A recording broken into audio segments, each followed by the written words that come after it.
AP కూటమి సర్కార్ మరోసారి నామినేటెడ్ పదవుల్ని భర్తీ చేసింది. ఇప్పటికే నామినేటెడ్ పదవుల భర్తీలో ఆలస్యం జరుగుతోందన్న ఆరోపణల నేపథ్యంలో ఇవాళ రాష్ట్రంలోని 5 ప్రధాన ఆలయాల బోర్డులకు చైర్మన్లను నియమించింది. వీటితో పాటు ఇతర రాష్ట్రాల్లో ఉన్న టీటీడీ లోకల్ అడ్వైజరీ కమిటీ అధ్యక్షుల నియామకాలు కూడా చేసింది. దీంతో దేవాదాయ శాఖకు సంబంధించి కీలక పదవుల్ని భర్తీ చేసినట్టు అయింది. రాష్ట్రంలోని వివిధ దేవాలయాల బోర్డులకు చైర్మన్లను నియమిస్తూ కూటమి ప్రభుత్వం ఉత్తర్వులు జారీ చేసింది.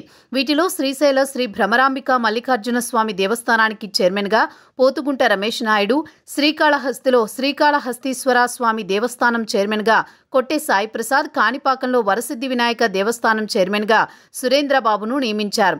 అలాగే కీలకమైన విజయవాడ ఇంద్రకీలాద్రిపై ఉన్న శ్రీ దుర్గా మల్లేశ్వర స్వామి దేవస్థానం చైర్మన్గా బొర్రా రాధాకృష్ణకి అవకాశం కల్పించారు.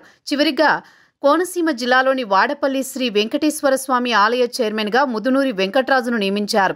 దీంతో పాటు టీటీడీ లోకల్ అడ్వైజరీ కమిటీలకు ప్రెసిడెంట్లను కూడా నియమించారు.